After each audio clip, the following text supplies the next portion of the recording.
మీరు కనుక నా ఛానల్ ఫస్ట్ టైం విజిట్ చేస్తుంటే ఇప్పుడు కింద ఉన్న red colour subscribe button click చేసి పక్కన వచ్చిన బెల్ ఐకాన్ ఆల్ అనే బెల్ ఐకాన్ క్లిక్ చేయండి ఫ్రెండ్స్. నేను నోటిఫికేషన్ ఎప్పటికప్పుడు పొందగలరు ఫ్రెండ్స్. హాయ్ హలో అందరికీ నమస్తే, welcome to my channel PR academy. PR అకాడమీలో మన తెలంగాణ హైకోర్టుకు సంబంధించినటువంటి 11 రకాల పోస్టులకు త్రిశూల వ్యూహంతో మీ ముందుకు రావడం జరిగింది. ఈ వ్యూహం ఒక లక్షణం ఏంటంటే ప్రతి ఒక్క ఆస్పిరెంట్కి ఇంగ్లీష్ నుండి ఎక్కువ మార్క్స్ తెప్పించేలా చేసే ప్రొసీజరే త్రిశూల వ్యూహం. ఈ త్రిశూల వ్యూహంలో ప్రతి ఒక్క పర్సన్కి అర్థం అవ్వాలి.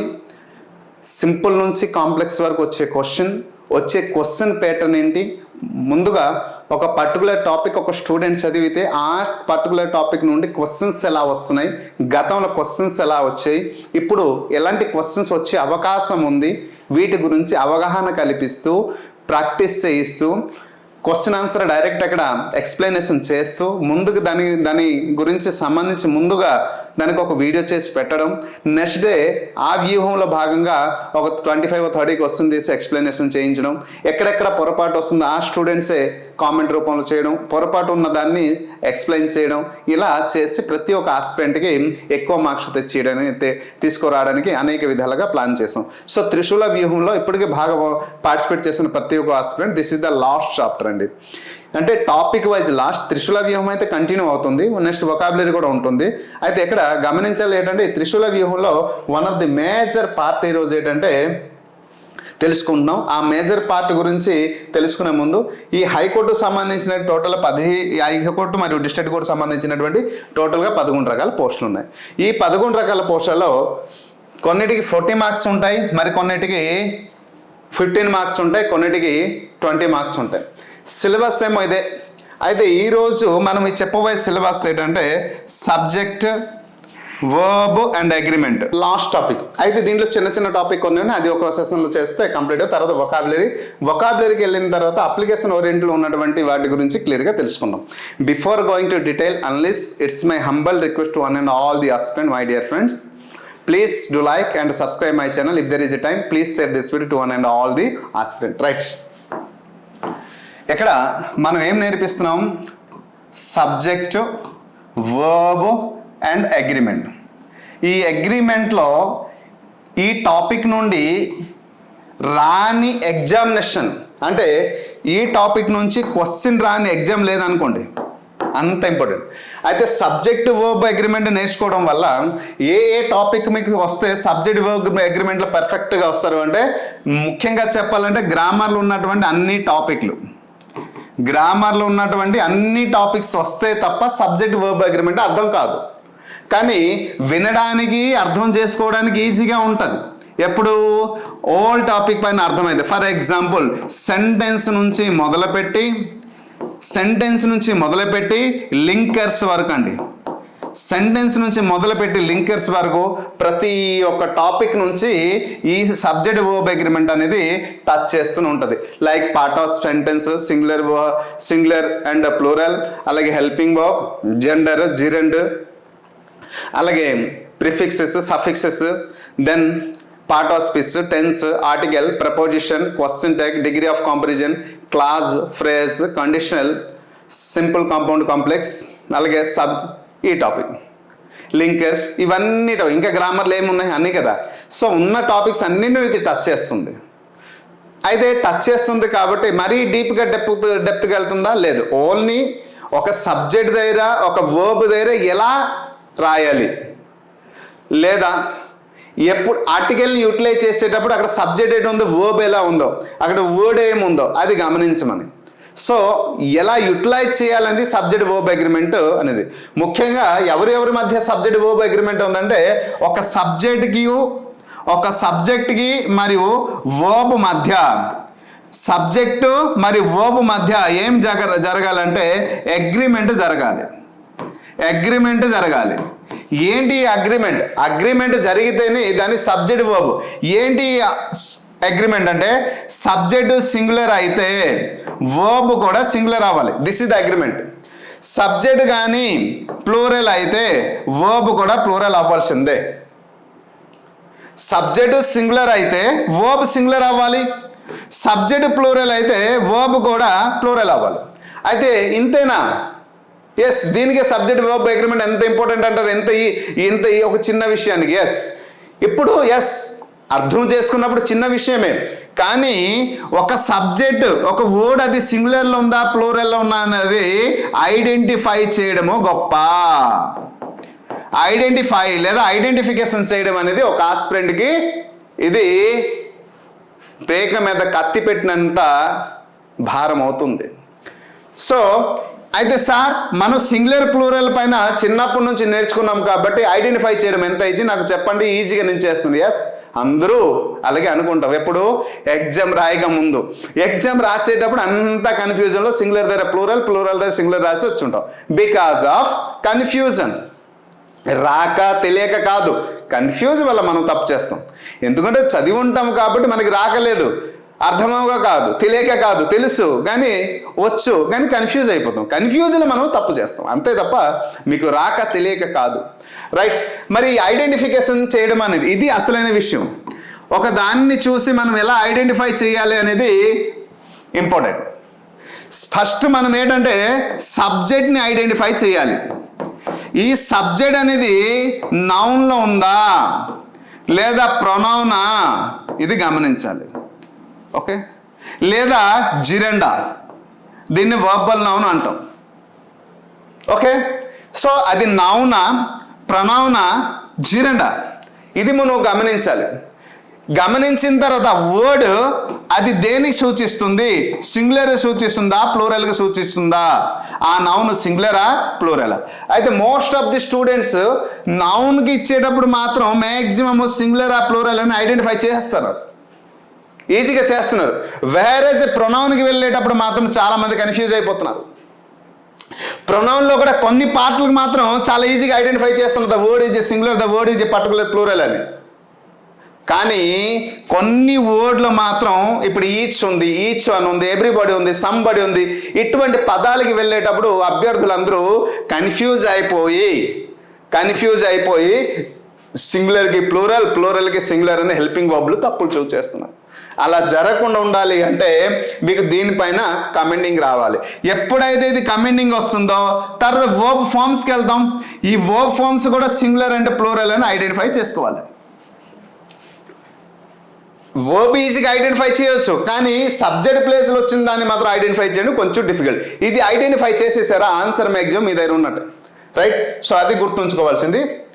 ఒక్కసారి ఇప్పుడు చూడండి, మన ప్రొనౌన్లో ఏంటంటాం, మనం ఐ అనేది చూడండి, ఐ టోటల్గా ఎన్ని సబ్జెక్ట్స్ ఉంటాయి కదమ్మా, 7. ఐ, వి, యు, అలాగే they, he, she, it, 7 subjects కదమ్మా. ఇక్కడ రామ్ అని రాస్తాను, ఇంకో దగ్గర పీపుల్ అనే వర్డ్ రాస్తాను. ఓకేనండి, ఇప్పుడు చూద్దాం. ఐ దగ్గర మనం ఏంటి రాస్తాం, టోటల్గా మనకి ఎన్ని రకాల హెల్పింగ్ వర్బ్స్ ఉన్నాయి, 24. ఏంటి ఉంటాయి, am, is, are, okay, was, were, ఓకేనమ్మా.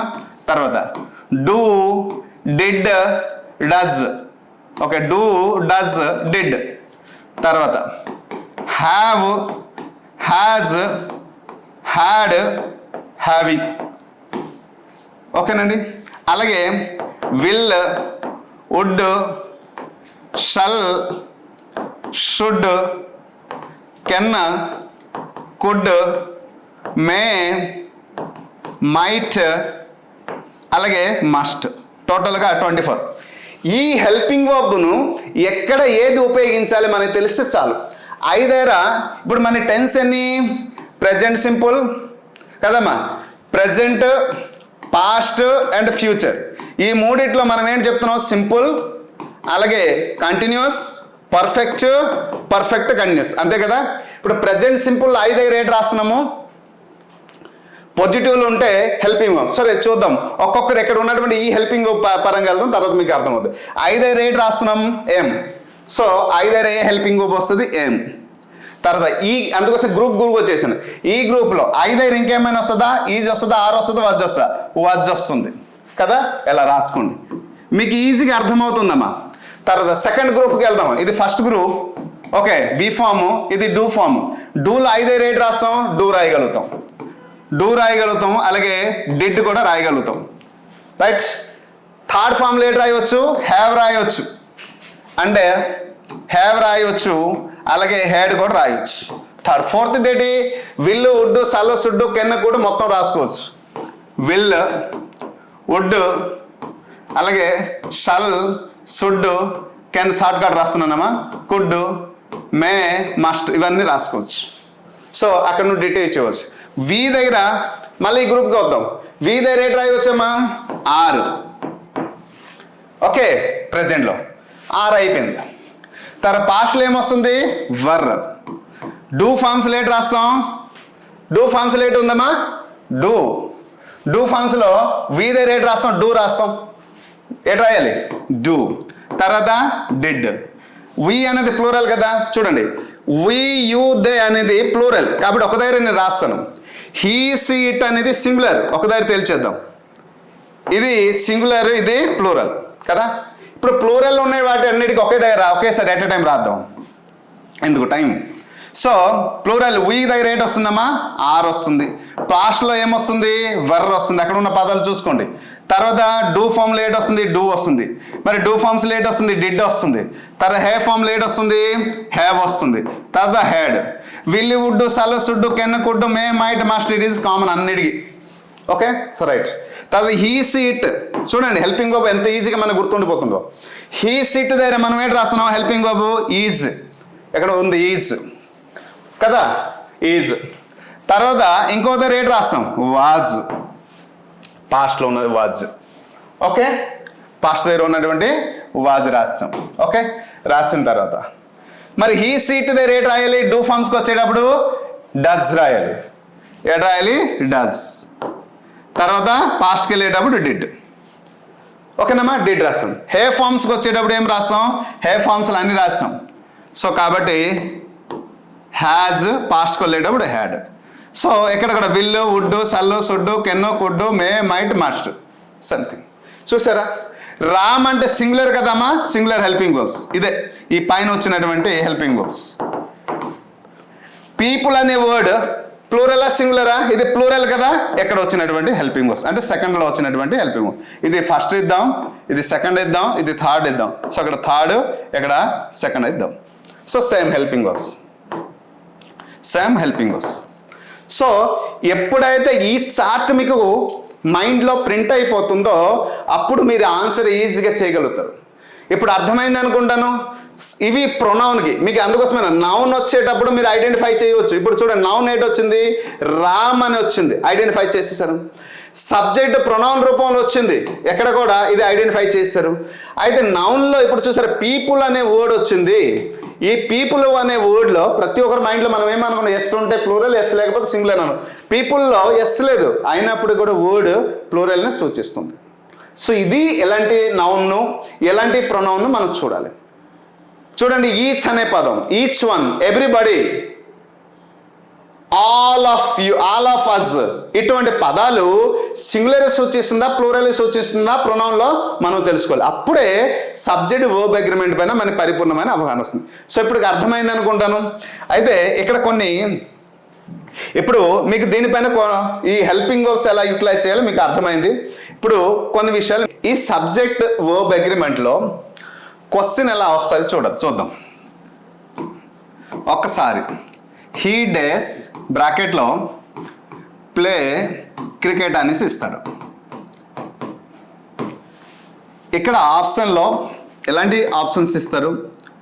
ప్లే అని, ప్లేస్ అని, అలాగే ప్లేస్ అని, ప్లేయిడ్ అని, అలాగే నాలుగోది ఈజ్ ప్లేయింగ్ అని ఇస్తాడు. ఇలా ఆప్షన్ ఇచ్చేటప్పుడు క్వశ్చన్ ఎగ్జామ్ హాల్ ఎలా ఇచ్చేటప్పుడు ఎలా మనం ఐడెంటిఫై చేస్తాం? ఇది సబ్జెక్ట్ వర్బ్ అగ్రిమెంట్ టెన్సా? Yes. So subject verb agreement అనేది అన్ని టాపిక్ పై రిలేషన్ ఉంటుంది, ఇది గమనించాలి. లేదు ఇది టెన్స్ అని నేను భావిస్తాను, ఒక భావించండి. కానీ టెన్స్ అని మీరు భావించేటప్పుడు కూడా అగ్రిమెంట్ అక్కడ కనిపిస్తుంది. ఎందుకు చూద్దాం. ఇక్కడ హీ అనేది ఇంతకుముందు మనం డిస్కషన్ చేసే కదమ్మా. He is always what? Singular కదా. He is always singular. మరి సింగులర్ ఉండేటప్పుడు వర్బ్ కూడా సింగులర్ ఉండాలి. ఎస్ సార్ ప్లే సింగులర్ కాబట్టి నేను ప్లే రాసి వచ్చాను ఎగ్జామ్. ఒక స్టూడెంట్ అన్నాడు హీ ప్లే క్రికెట్ అని రాసి వచ్చాను. ఎగ్జామ్ ఎలా రాసావు? సూపర్గా రాశాను. మరి ఎంత వస్తుంది ఈసారి? నాకు అవుట్ ఆఫ్ 100లో 80+ వస్తుంది సార్ అని అనుకున్నాను. ఈసారి జాబ్ వచ్చే అవకాశం ఉంది. అక్కడికి 1 వీక్ తర్వాత రెస్పాన్స్ సీట్ రిలీజ్ చేశారు. రిలీజ్ చేసిన తర్వాత ఎలాంటి క్వశ్చన్ చూస్తుంది? ఒకటి మైనస్ పోయి 60 మార్క్స్కి పడిపోయాడు. చెప్పలేనంత నొప్పి, చెప్పలేనంత బాధ, చెప్పలేనంత ఆవేదన. అరే క్వశ్చన్స్ అన్నీ తప్పే, నేను రైటే రాస్తేనే తప్పు ఎలాగయ్యాయి.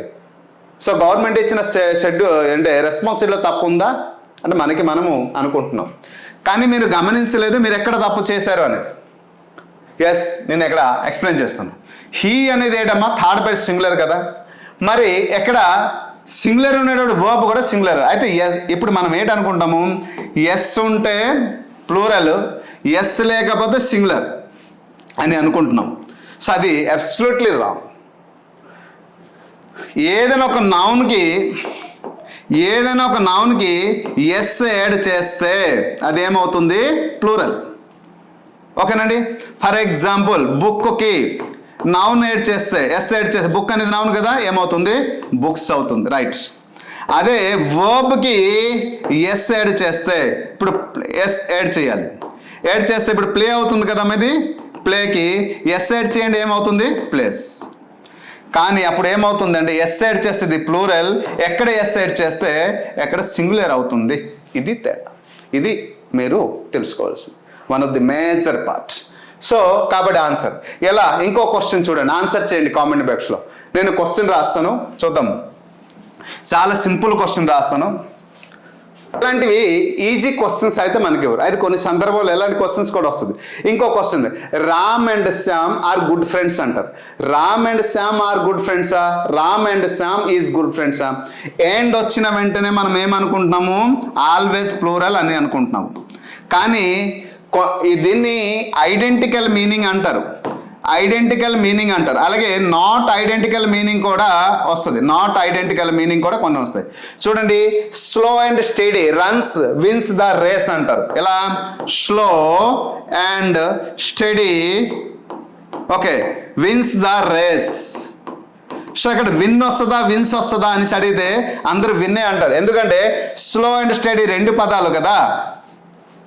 బటర్ అండ్ మిల్క్ అనేసి అంటే 2 పదాలు కదా అనేసి అనుకుంటాం. కాదు, స్లో అండ్ స్టడీ 2 పదాలు ఒకే భావాన్ని తెలియజేస్తుంది. కాబట్టి ఎక్కడ ఎండ్ ఉన్న మాత్రాన ప్లూరల్ అవ్వదు. అందుకోసం అటువంటి చూసి మోసపోవద్దు అంటాను. ఎస్ ఉందని ప్లూరల్, ఇటువంటి చూసి మోసపోవద్దు అంటాను. కాబట్టి అక్కడ స్లో స్టడీ ఉంది కాబట్టి ఈ 2 కూడా ఒకటే అర్థాన్ని తెలియజేస్తుంది కాబట్టి విన్స్ వస్తుంది. ఇలాంటి క్వశ్చన్స్ చాలా ఉన్నాయండి. సో కాబట్టి ఇటువంటి ఆలోచనలు మీకు రావాలి అంటే సబ్జెక్ట్ వర్బ్ అగ్రిమెంట్ పరిపూర్ణమైన అవగాహన రావాలి. సో ఆల్రెడీ మనం చాలా డీటెయిల్గా నేను క్లాసులు చెప్పడం జరిగింది. దాదాపు 30 రూల్స్ చెప్పడం జరిగింది. ఆ 30 రూల్స్ నుంచి మించిపోయి ఒక్క క్వశ్చన్ కూడా రాదు ఎగ్జామ్ హాల్లో. సో ఐ అస్యూర్ దట్ ఆ 30 రూల్ నేర్చేస్తే మీకు గ్రామర్ పైన సంపూర్ణమైన అవగాహన వచ్చేసింది. You will conclude the exam. So ఇప్పుడు ఒక చిన్న క్వశ్చన్ నేను రాస్తాను, కామెంట్ బాక్స్లో కామెంట్ చేయండి, చూద్దాం ఎంతమంది రాస్తారు. చూడండి, the principal and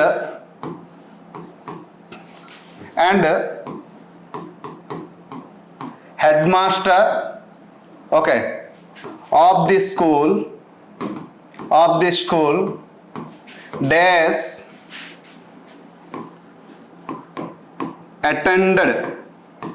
attended the meeting. Okay, answer చేయండి. ఓకే, కామెంట్ బాక్స్లో ఆన్సర్ చేయండి. The principal and the head master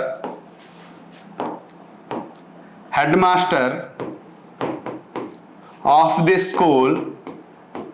ఎంతమంది కామెంట్ చేస్తారు అందరికీ నేను రెస్పాండ్ ఇస్తాను. బ్రాకెట్లో attended the meeting. ఇక్కడ ఆప్షన్ 1 హ్యావ్, రెండింటికి ఆప్షన్ ఒకేలాగా ఇస్తాను. రెండోది హ్యాజ్, మూడోది ఈజ్, నాలుగోది ఆర్. క్వశ్చన్ ఇది. మీరు ఆన్సర్ ఎలా రాస్తారంటే ఆన్సర్ 1 అయితే ఏ అయితే ఏ, బి అయితే బి, 2 అయితే ఈ రెండు ఆన్సర్లు. సో 2 అయితే 2, 8 అనేది కామెంట్ బాక్స్లో కామెంట్ చేయండి. ఓకే, మీ ఆన్సర్ కోసం ఎదురు చూస్తుంటాను. మనం ఈ సెషన్ నుంచి క్వశ్చన్స్ మనకి ఎగ్జామ్ హాల్లో ఎలా వస్తుందో ఒకసారి చూద్దాం. Right, in the given sentence identify the segment which contains grammatical error. People has been warning in advance about the coming economic crisis. So చూడండి, ఈ పార్ట్లో ఎక్కడైనా తప్పు ఉందా? పీపుల్ అనే పదంలో తప్పు ఉందా, లేదా ఎకనామిక్ క్రైసిస్లో తప్పు ఉందా, ఓకే, అలాగే ఇన్ అడ్వాన్స్లో తప్పు ఉందా, హ్యాస్ బీన్ వార్నింగ్లో తప్పు ఉందా? ముందు ఎప్పుడైనా ఇలా సెంటెన్స్ ఇచ్చేటప్పుడు first we have to observe what the sentence subject. ఎక్కడ సబ్జెక్ట్ అనేది ఏంటి అనేది ముందు గమనించాలి. అది నౌన్లో ఉందా, ప్రొనౌన్లో ఉందా అని ఫస్ట్ గమనించాలి. గమనించిన తర్వాత అది సింగులర్ని సూచిస్తుందా, ప్లూరల్ని సూచిస్తుందా ఫస్ట్ గమనించాలి. ఎక్కడ మ్యాక్సిమం మీకు ఆన్సర్ తెలిసిపోతుంది. పీపుల్ అనే వర్డ్ ప్లూరల్ కాబట్టి ఈ ప్లూరల్ వచ్చేటప్పుడు సబ్జెక్ట్ కానీ ప్లూరల్ అయితే వర్బ్ కూడా ఏడవ్వాలి, వర్బ్ కూడా ప్లూరల్ అవ్వాలి కదమ్మా. సబ్జెక్ట్ సింగులర్ అయ్యేటప్పుడు వర్బ్ సింగులర్, సబ్జెక్ట్ ప్లూరల్ అవ్వాలి అన్నప్పుడు అయి ఉంటే వర్బ్ కూడా ప్లూరల్. కాబట్టి ఇక్కడ ప్లూరల్ అయినప్పుడు హ్యాస్ బీన్ ఇచ్చాడు. హ్యాస్ బీన్ అనేది హెల్పింగ్ వర్బ్ దేన్ని సూచిస్తుందమ్మా? సింగులర్గా ప్లూరల్గా? సింగులర్గా ప్లూరల్గా? సో సింగులర్ కాబట్టి దిస్ పార్ట్ హ్యాస్ రాంగ్. ఎక్కడ ఉంది అది? హ్యాస్ బీన్ వార్నింగ్ అనేది రాంగ్. సో ఎటు రావాలి? హ్యావ్ బీన్ వచ్చి ఉంటే కరెక్ట్. ఎందుకంటే పీపుల్ అనేది ప్లూరల్ వారు కాబట్టి. రైట్, నెక్స్ట్ క్వశ్చన్ చూద్దాం. All student has a dream to study in a good university. All student has a dream. Have ఏది ఇంప్రూవ్మెంట్? ఇది select the alternatives. No improvement sentence. ఇచ్చినటువంటి వాక్యంలో ఏమైనా తప్పు ఉందా? Have a dream, has dream, have dream, no improvement. ఒకవేళ తప్పు ఉంటే సరైనటువంటి వాక్యాన్ని ఎంచి రాయండి, ఒకవేళ లేకపోతే నో ఇంప్రూవ్మెంట్ రాయండి అన్నాడు. మరి ఉందా? ఆల్ స్టూడెంట్స్ అన్నాడు. ఆల్ స్టూడెంట్స్ ఈజ్ ఇండికేటివ్ సింగులరా ప్లూరలా? ప్లూరల్ కదా. సో ఇక్కడ క్వశ్చన్ని క్లియర్గా మనం గమనించాలి. ఓకే, క్వశ్చన్ని క్లియర్గా గమనించాలి. So which is the exact answer? So this is the exact. Have a dreams. Select the most appropriate option to fill in the blanks. Fill in the blanks. Our salaries days increased over the year. ఇక్కడ days ఇచ్చారు, ఎక్కడ verb ఇచ్చారు, ఇది object, ఇది ఏ part? Subject. ఈ సబ్జెక్ట్లో ఏంటి ఉంది? హ్యావ్ ఉంది, ఆర్ ఉంది, హ్యాస్ ఉంది, ఈజ్ ఉంది. సో ఇక్కడ సింగులర్ హెల్పింగ్ వర్బ్ ఇచ్చాడు, ప్లూరల్ హెల్పింగ్ వర్బ్ ఇచ్చాడు. ముందు సబ్జెక్ట్ అక్కడ ఏంటి ఉందో కనుక్కోవాలి కదా. సాలరీస్ అంటే ప్లూరల్, సాలరీ అనేది సింగులర్ కాబట్టి దీన్ని ప్లూరల్గా మారిస్తే ఐఎస్ జోడిస్తాం కాబట్టి సాలరీస్ అనేది ప్లూరల్. మరి ప్లూరల్ హెల్పింగ్ వర్బ్ ఏంటి ఉంది? ఈజ్ అనేది సింగులర్, హ్యాజ్ అనేది సింగులర్. అయితే హ్యావ్ అయినా రావాలి, ఆర్ అయినా రావాలి. ఎక్కడ మనం గమనించాలి. సో ఆర్ అనేది ఎప్పుడు రాస్తాం? ఆర్ అనేది ప్రజెంట్ కంటిన్యూస్లో రాస్తాం. రాసేటప్పుడు వర్బ్ అయిన రూపం రావాలి, నాలుగో రూపం రావాలి, కంటిన్యూస్ రూపంలో ఉండాలి ఎక్స్ప్రెషన్. సో కంటిన్యూస్ రూపంలో లేదు కాబట్టి పర్ఫెక్ట్ రూపంలో ఉంది కాబట్టి so right answer is have. So which is the right answer? Have. Our salaries have increased the what అమ్మా? Over the year. So this is question ఏ రూపంలో వచ్చినా ఆన్సర్ రాసే ఎబిలిటీ మనకి రావాలంటే ఎక్కడ సబ్జెక్ట్ వర్బ్ అగ్రిమెంట్ ఖచ్చితంగా సబ్జెక్ట్ పైన కామెంటింగ్ రావాలి, వర్బ్ పైన కామెంటింగ్ రావాలి. అది సింగులరా ప్లూరల్ అని ఐడెంటిఫికేషన్ చేస్తే మీకు మ్యాక్సిమం ఆన్సర్ వస్తుంది. ఈ టాపిక్ నుంచి రాని క్వశ్చన్ పేపర్ అంటూ లేదు. ద బెస్ట్ క్వశ్చన్ పేపర్ అండి, సారీ ద బెస్ట్ టాపిక్ అంటే ప్రతి ఒక్క క్వశ్చన్ పేపర్లో మాత్రం ఖచ్చితంగా కనిపిస్తుంది. ఈ 11 ఆఫీస్ సబార్డ్ నుంచి జూనియర్ అసిస్టెంట్ వరకు, హైకోర్టులోని అసిస్టెంట్ పోస్ట్ వరకు కూడా అన్నిటికీ యూస్ఫుల్ అవుతుంది. So I hope you understand. Please follow according to my way. ఖచ్చితంగా మీకు ఇంగ్లీష్లో ఎక్కువ మార్క్స్ వస్తుందని ఆశిస్తున్నాను. I hope you understand clearly. Thank you. Tomorrow 8:30కి లైవ్ సెషన్ ఉంటుంది. ఆ 8:30 లైవ్ సెషన్లో మీరు పార్టిసిపేట్ చేసుకుంటే ఈ టాపిక్ నుంచి ఒక 20-30 క్వశ్చన్స్ మనం తీసుకుందాం, డీటెయిల్గా ఎక్స్ప్లెయిన్ చేద్దాం. I hope you understand clearly. Thank you. నమస్తే. హాయ్ ఫ్రెండ్స్, మీరు ఇక్కడ నా ఛానల్ ఫస్ట్ టైం విజిట్ చేస్తుంటే ఇప్పుడు కింద ఉంటుంది red colour subscribe button click చేయండి. పక్కన వచ్చేటువంటి బెల్ ఐకాన్ క్లిక్ చేస్తే నేను అందించే లేటెస్ట్ అప్డేట్ మీరు ఎప్పటికప్పుడు నోటిఫికేషన్ ద్వారా అయితే పొందగలరు ఫ్రెండ్స్. అలాగే నా యాప్ని కూడా డౌన్లోడ్ చేయండి ఫ్రెండ్స్. Thank you.